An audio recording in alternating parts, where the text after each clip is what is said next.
warahmatullahi wabarakatuh. Halo sahabat, jumpa lagi di cerita horror story. Di kesempatan kali ini kita akan melanjutkan cerita Ibuku Ternyata Hantu. Sebelum cerita kita mulai, alangkah baiknya tekan tombol subscribe, like, dan komen. Oke, tanpa lama-lama kita mulai. SIM, apaan itu SIM? Tanya Tejo dengan menunjuk lembaran baju yang terkoyak di antara rerumputan. Itu kayaknya baju perempuan. Yuk kita tengoki aja, SIM. Teman-temannya yang lain mengangguk serentak. Perlahan tapi pasti, bapak-bapak itu melangkah menuju baju yang letaknya tak jauh dari tempat mereka berdiri. Srek, srek. Kaki-kaki mereka menginjak ranting dan rerumputan di sekitar. Golok mereka arahkan ke sana kemari untuk menerbas rumput ilalang yang menutupi penglihatan. Jo, ada darah Jo, pekiknya. Waduh, yang punya kemana? Saut Tejo. Tejo, Kosim, ada celana juga di sini, saut Diman seraya melambai-lambai. Iya, tapi ada nyium bau bangkai nggak sih kalian? Ucap Kosim dengan menutup hidung. Oh, baunya menyengat banget nih, mereka serentak menjawab. Mata mereka mencari-cari ke arah sekitar. Golok Kosim melayang ke sana kemari membuka jalan yang tertutup ilalang tinggi. Matanya tiba-tiba membesar. Tak sengaja kakinya kesandung sesuatu. Brak! Ah, kawan-kawan, tolong aku! Teriaknya kuat. Matanya membuat sempurna melihat apa yang disandungnya. Serta-merta ia menutup hidung karena bau menyengat dan menusuk indera penciumannya. Bapak-bapak saling berpandangan. Mereka lalu berhamburan menyusul Kosim. Astagfirullah, ucap mereka bebarengan. Nampaklah di mata mereka sesosok perempuan yang tidak memakai selembar benang pun dalam keadaan terbujur kaku. Badan sudah membiru dan dikerubuti belatung. Tubuhnya sudah tidak utuh, sebagian telah mengelupas dan hampir terlihat tulang. Masih terlihat jelas bekas darah yang mengering di sekitar jasadnya dan tusukannya benda tajam di tubuh perempuan malang itu. Bapak-bapak lari tunggang lalang, alat pancing dan golok melayang. Terlempar entah kemana, mereka berteriak minta tolong dan mencari bantuan. Tolong, ada korban pembunuhan, teriak mereka serentak. Di sudut desa, tepatnya di warung remang-remang, berkumpulan sekelompok bapak-bapak Parubaya yang sedang bercengkrama. Mereka tertawa sambil bermain gaplek dan kartu. Minuman tuak dan bir tak luput dari cengkraman mereka. Wanita-wanita muda dengan pakaian seksi itu menemani. Tawa mereka bersaut-sautan di tengah keremangan malam, seolah hidup mereka pasti lama. Begitupun dengan Warjo dan Maman, dua lelaki laknat yang baru saja menyiksa dan membunuh Marni, wanita malang yang jadi pemuas nafsu dengan keterpaksaan. Wah, lu takut gak kalau ibu tadi jadi hantu? Bisik Maman. Dalam hatinya Maman mulai takut. Alah, lu mah penakut Man. Kalau udah jadi mayat ya gak usah takut lah. Mana ada hantu, jawab Warjo Jumawa. Warjo yang bertubuh gempal dan pendek itu tertawa mengejek Maman.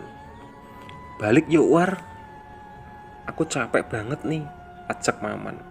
Sama Laguang juga, saut Warjo yang melangkah pergi mengikuti Maman dari belakang. Maman bersiap menstarter motor bututnya dan Warjo duduk di belakang. Motor melaju pelan karena Maman masih dalam pengaruh alkohol dan kepalanya sedikit pusing. Brum! Suara deru motor melintasi jalan setapak desa. Suasana gelap karena bulan tak menampakkan dirinya. Lampu penerangan pun tak ada. Maman hanya mengandalkan lampu motor bututnya. Maman.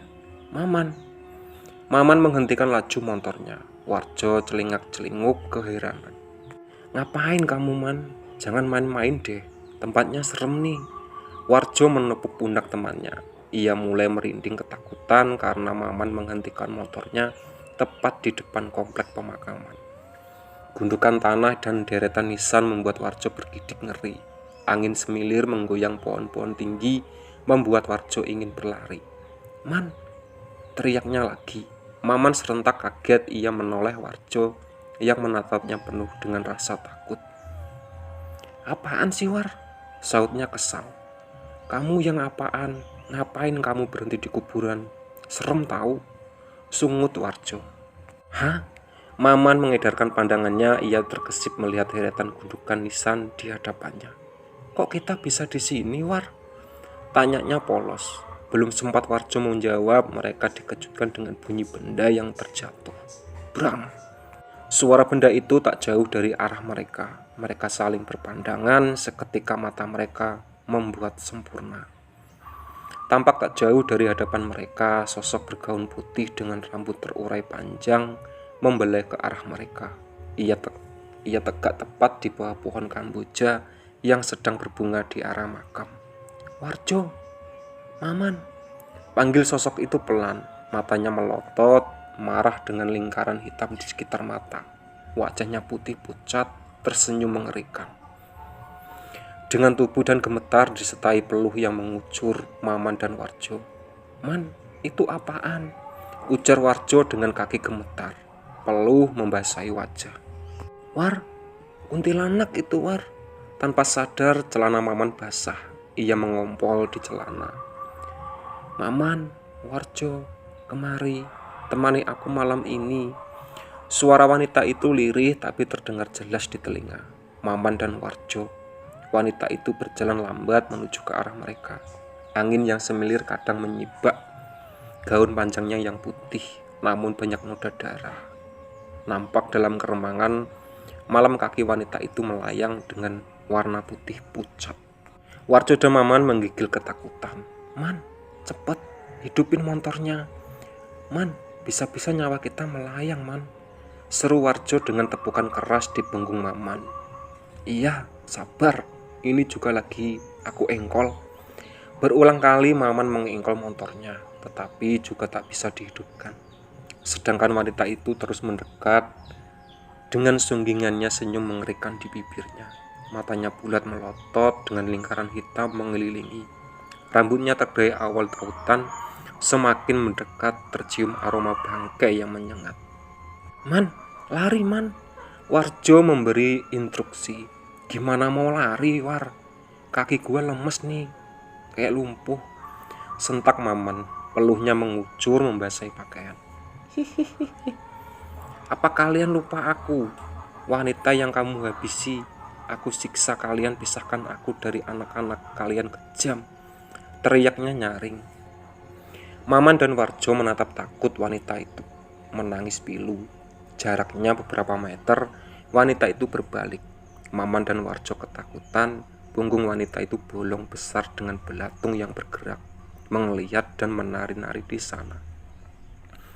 Maafkan kami, Bu," ucap Maman memelas. Matanya berkunang di dunia seakan berputar. Maman terjatuh. Warjo bingung. "Aku tak akan maafkan kalian. Tunggu pembalasanku." Ia kemudian terbang membumbung tinggi melayang-layang di atas pohon kamboja.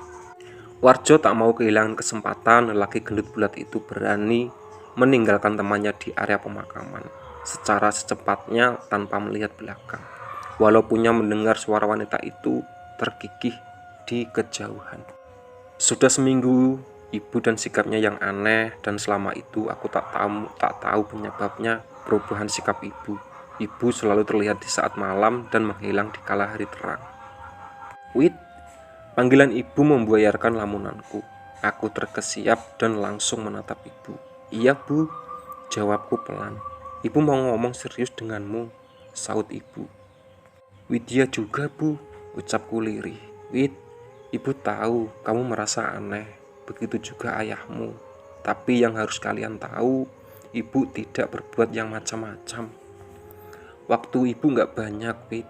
Kamu harus janji jaga adik-adikmu. Ibu hanya meminta Nina menemani ibu. Relakan Nina." Suara ibu tiba-tiba meninggi membuatku takut. "Ibu, maksud ibu apa?" Widya tak mengerti. Ucapanku dengan menunduk menghindar tatapan ibu yang berubah menakutkan. Bulu kuduku seketika meremang. Seiring berjalannya waktu, kau juga akan tahu. Ibu terlalu masuk ke dalam kamarnya. Kurasakan hawa dingin menyelimuti tubuhku. Segera aku tinggalkan dapur menuju kamar. Sikap ibu semakin aneh dan membuatku tak tenang dengan ucapan ibu. Kenapa ya? Meminta Nina. Mau dibawa kemana Nina? Pertanyaan itu terus terngiang di benakku hingga aku terlelap tidur. Brak! Bunyi pintu dapur membuat terbangun. Aku segera berlari menuju pintu. Begitu juga ayah dan rupanya terbangun. Untuk sedetik kami saling berpandangan dan mengangguk serentak. Di kegelapan malam kulihat Nina berjalan sendiri menuju kebun belakang yang ditumbuhi pohon singkong dan pohon rambutan tinggi, hasil ibu yang sedang tertanam. Nina berjalan sendiri dengan tangan kiri di atas seolah sedang menggandeng seseorang, tapi tak nampak siapapun selain Nina di sana. Nina, Nina, teriak ayah. Aku terus berlari mengikuti Nina tanpa alas kaki. Pikiranku kembali melayang mengingatkan kata-kata ibu. Nina, Nina, Nina. Panggil ayah berulang kali. Aku pun terus berlari bersama ayah mengikuti Nina yang terus berjalan cepat. Ia seperti tak mendengar teriakan kami. Nina terus berjalan menyusuri kebun. Dalam keremangan malam, tak sadar samar-samar kulihat asap mengelilingi Nina. Jantung berdegup kencang. Nina tak ada, tidak beres dengan Nina. Ayah semakin kencang berlari, walaupun terkadang bunyi nafasnya yang ngos-ngosan. Nina kini berada di ujung kebun dan masuk ke dalam semak belukar. Ranting pohon, tanaman berduri, serta ilalang menusuk kakiku yang polos. Sakit. Terkadang aku berteriak kesakitan, tapi terus mengejar Nina. Nina, ayah berhasil meraih tangan Nina dan memeluk Nina erat. Nina, kamu mau kemana? Kulihat peluk ayah membasahi keningnya. Badannya basah, begitu juga dengan aku. Nina mau ikut ibu ya, ucap Nina. Ibu? Di mana ibu? Tanya ayah. Ia mengedarkan matanya sekeliling. Tak ada siapapun selain aku, ayah dan Nina. Tadi ibu bersama Nina ya. Nina berusaha meyakinkan ayah. Ayah menggeleng. Ia kemudian mengajakku dan Nina pulang. Angin semilir mengibas rambutku, membuat bulu-bulu seketika merinding. Ku percepat langkah kaki agar sampai di rumah dengan segera. Ibu ada di rumah, ucap ayah begitu melihat ibu yang sedang berdiri di meja dapur. Kelinding, kelinding. Ibu menatap ayah. Ibu dari tadi di rumah ya. Ini ibu buatin kopi, ucap ibu sembari tersenyum menyerahkan segelas kopi susu untuk ayah. Aromanya yang harum menyerbu ke seluruh ruangan. Kutatap wajah ibu yang tampak sangat pucat, tersirat beban di wajahnya yang memasuki usia renta. Aku takut ibu mengalami hal yang berat. Mengingat sikap ibu yang berubah dan kejadian demi kejadian aneh di keluarga, apakah ada hubungannya dengan ibu? Warjo berlari secepat yang bisa, mengikuti jalan setapak yang di samping kanan kiri tumbuh pohon tinggi dan semak yang mengelilingi. Ia terus berlari, tapi suara tawa wanita itu masih terdengar sangat jelas di telinganya. Dengan nafas yang terengah, Warjo tetap berlari. Gelap malam tanpa sinar bulan membuat mata Warjo menjadi berkunang. Lelah yang tak tertahankan perlu mengucur membasahi badan. Dalam ketenangan malam, samar-samar mata Warjo melihat sebuah sinar. Sinar itu semakin lama semakin terang. Mata Warjo seketika berbinar. Ia menemukan sebuah harapan. Syukurlah. Warjo menghentikan langkahnya, berusaha kembali mengatur nafasnya yang tersenggal. Ia memperhatikan di sekitar. Tubuhnya tiba-tiba kaku menatap nanar sosok yang tergeletak tak jauh dari tempat berdiri. Maman, teriaknya. Ia heran kenapa ia bisa kembali ke tempat itu, berada komplek area pemakaman. Berarti sedari tadi ia hanya berputar-putar di tempat yang sama. Hahaha, kau kembali lagi Warjo. Warjo menatap ngeri, asal suara yang tergigih ngeri menatapnya dengan sengit. Ia duduk di dahan pohon kamboja tak jauh dari tempatnya berdiri. Wanita itu mengayunkan kakinya, mengibas gaunnya yang juntai. Kaki Warjo gemetar, tubuhnya lelah tak bertenaga, matanya memburam dalam hitungan detik, tubuhnya terjerembab ke tanah. Bruk. Ini baru awal kalian. Hidup kalian tidak akan tenang. Aku akan menuntut balas karena aku harus berpisah dengan anak-anakku. Wanita itu kemudian menangis. Nina Bobo, oh Nina Bobo, kalau tidak Bobo digigit nyamuk. Tunggu ibu, Nina, ibu akan menjemputmu. Assalamualaikum. Ku dengar pintu diketuk. Ku tatap jam dinding baru pukul 6 pagi. Dengan malas ku langkahkan kaki menuju pintu ruang tamu. Kulihat ayah sudah berdiri depan pintu, bersiap membukanya. Siapa ya? Tanyaku. Ayah hanya menggeleng. Waalaikumsalam. Saut ayah segera membuka pintu. Tampak 3 orang polisi berdiri di luar pintu. Ia menatap ayah dengan serius.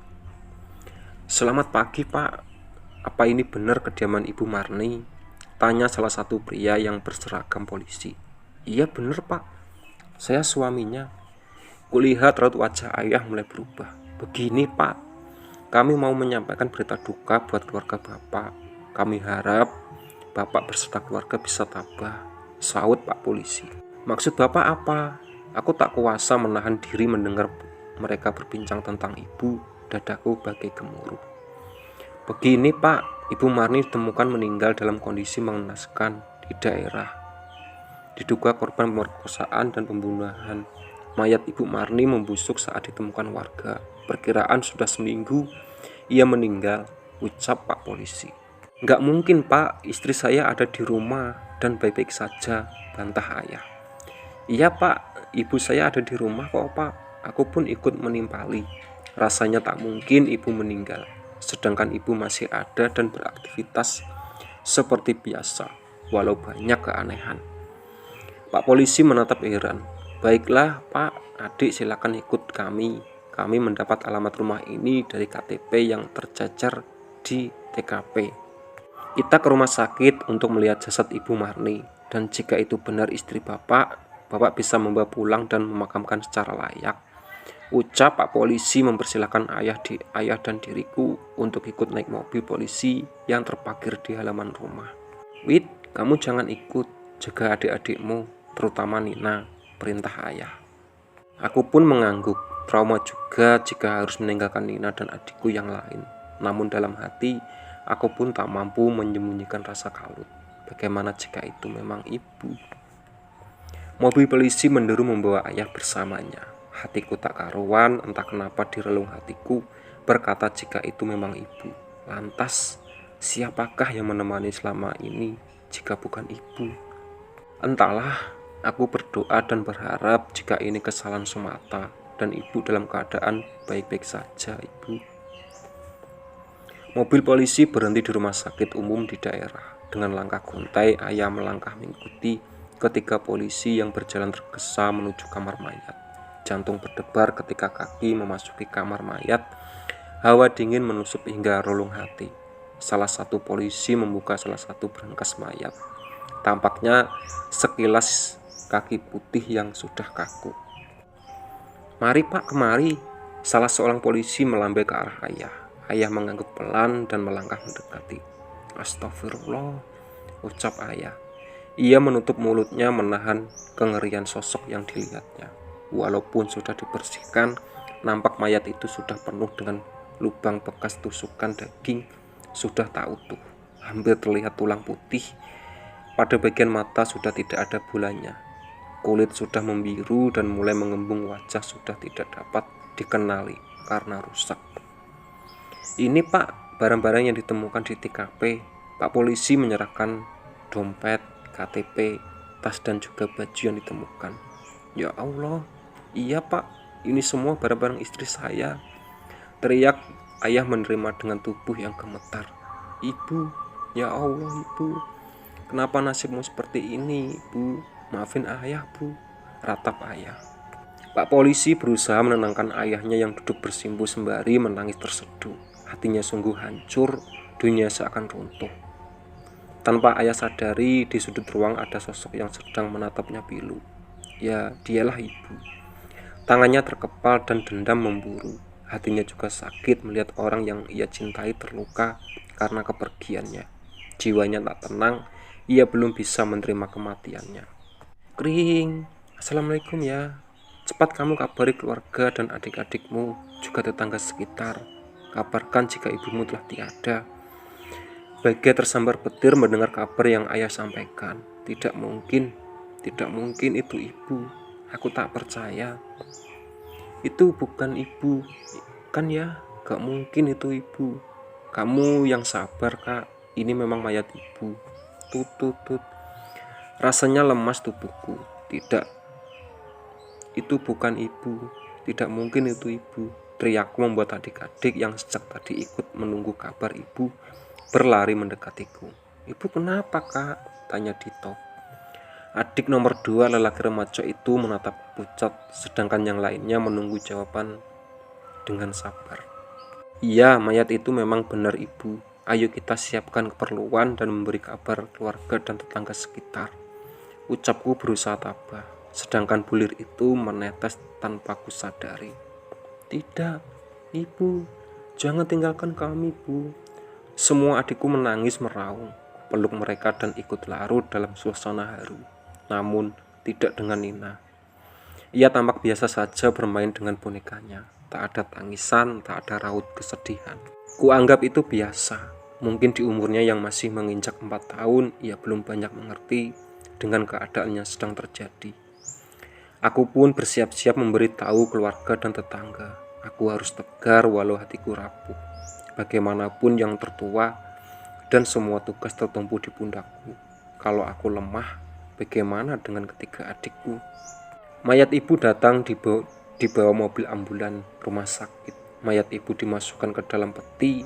Dari pihak rumah sakit melarang kami untuk membukanya. Dari awal hingga akhir prosesi penguburan, kami tidak diperkenankan melihat ibu untuk yang terakhir kalinya.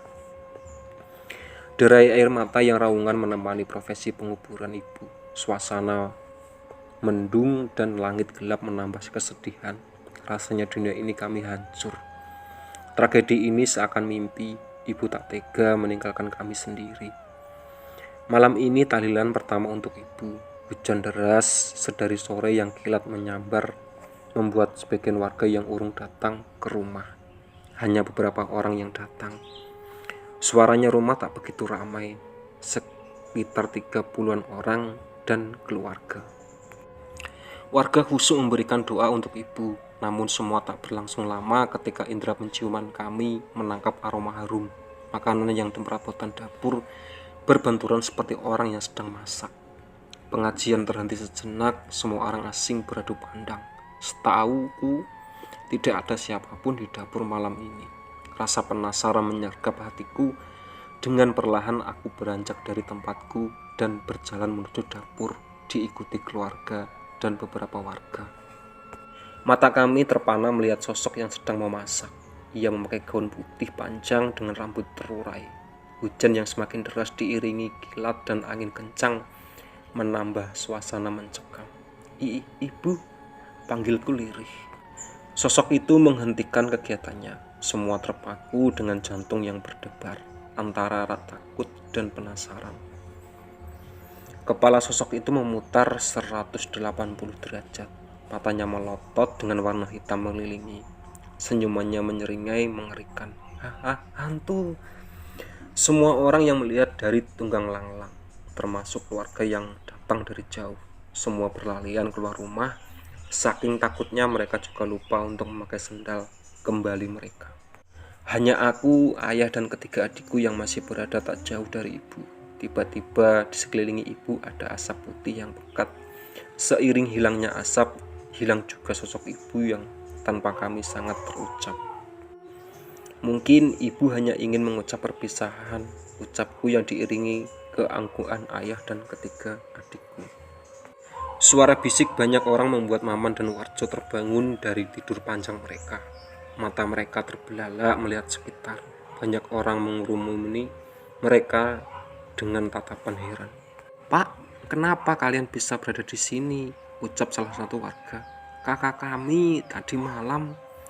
Maman menghentikan ucapan mengingat kejadian tadi malam yang membuatnya bergidik ngeri. Tidak apa-apa pak, motor kami mogok tadi malam dan kami kelelahan, ucap Warjo berbohong. Semua warga berangsur-angsur pergi meninggalkan Maman dan Warjo. Man, ayo pulang, nyawa kita terancam, bisik Warjo. Maman segera menstarter motornya, hidup dan mereka segera pulang dengan jantung yang terus memacu ketakutan. Oke ya, itu tadi cerita dari Ibuku Ternyata Hantu.